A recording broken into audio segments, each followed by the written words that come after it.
Welcome back, YouTube. I'm Debt-Free Joel. On today's personal finance video, we're going to talk about the money moves that you need to make this July. If you like these type of videos, cool. Click the like and subscribe button. And as you know, let's get to it.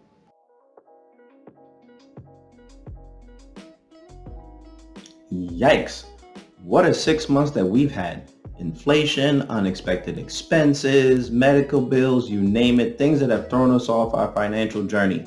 Well, here are 3 things I think that you should be able to look for, or at least do for the rest of the 6 months that we have in 2022 to get your money right. So the first thing I would recommend is this.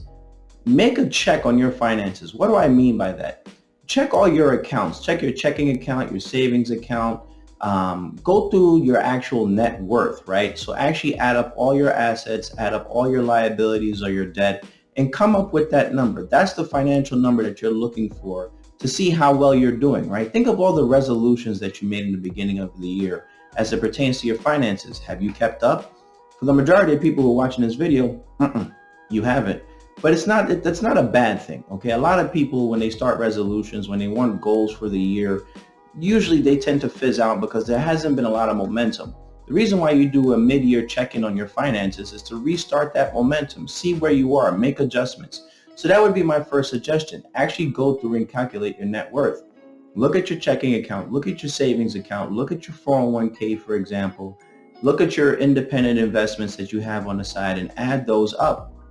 If you have a house, I would say do 2 types of net income or net worth calculations. The first thing I would say is look at all your liquid assets. Like I mentioned, checking, savings, 401k, independent investment accounts, and then subtract all your liquid debt, your student loans, credit cards, any personal loans, those type of things, and come up with that net worth number. Then if you have a house, do exactly the same thing, but then add your mortgage and add the equity in the house. The reason why you do that, especially if you are the type of person who owns a house, is because you want to see if you're cash rich or house poor or cash rich, right?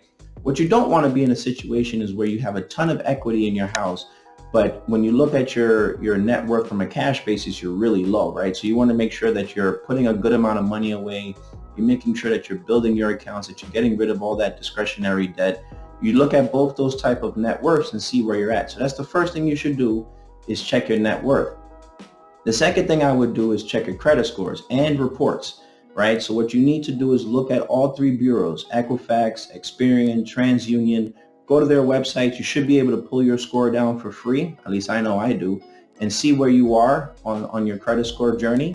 The other thing you want to do is look at your credit reports. Now this is different, right? Your credit report lists everything that goes into your credit score. It lists all the lines of credit that you've ever had. It lists any delinquencies, anything that's gone to collections. You want to go and look at those as well. There's a website, I think it's called annualcreditreport.com, where you can pull these reports down at least once a year or every 12 months for free. So I would suggest you going there, especially now as of the recording of this video in July.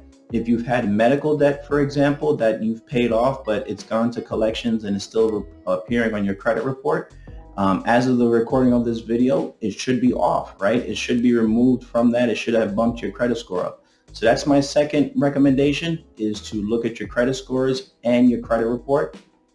The third thing, you know it's coming. Get on the budget and update your budget. For the majority of you who are watching this video, you are not on a budget. And if you are on a budget, you're on a budget you made 12 months ago that's probably outdated. So go through all of your expenses. Go through your cable bill, your internet. Look at, Con Edison or your electric bill, your gas bill. Look at all Netflix, whatever it is. Look at all your bills and see if anything has been increased. This happened to me recently, right, where you still have cable, and let's say, for example, it goes from $164 to $200.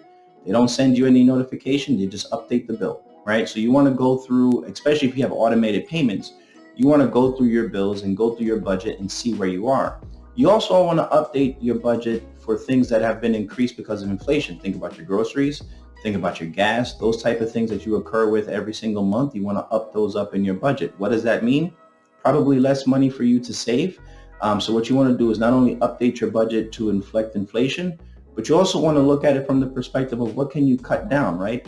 The thing about recessions is that it's a laggard, right? So it's a laggard measure. So what's going to happen is that in my personal opinion. Within the next 6 to 12 months, they're going to say we have been in a recession. But usually it's after the fact, right? You have to have 2 consecutive quarters of downturn for them to declare a recession. You don't want to wait until they do so to start preparing your budget for it, right? So you want to get ahead of it. You want to update your budget for all the inflationary items. You want to cut back on spending for things that you don't need. Think about going out, i.e. you do have food at home. Think about those type of things. You can still enjoy yourself, but maybe bring it back a little bit so you can save more money. Remember, saving money is always going to be number one on your priority. You never remove that from your budget. So if you need to save money and you're realizing that prices are increasing, well, you need to look at your budget and figure out what you can cut. It is what it is.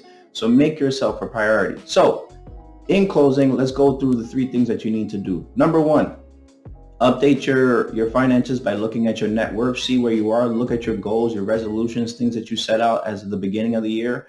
Are you there? Are you not? Do you need to make some changes? My way of doing it is looking at your net worth.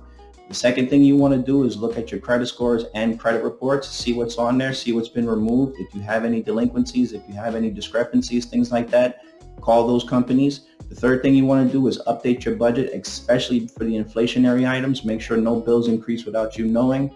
Make sure you're updating how much you're spending on gas, how much you're spending on groceries. Make sure you're still making a priority to save money every month. That is non-negotiable on this channel. You must be saving money every single month. You don't save money to then spend it tomorrow. You have to save money. And the easiest way for you to save money is to make yourself a priority and to cut back on your spending. And also, at the end of the day, to live below your means. I know that's something that people don't like to hear, but on this channel, that's what we are about. We're here to build wealth. So those are my 3 recommendations. If you like these type of videos, cool, man. Click the like and subscribe button.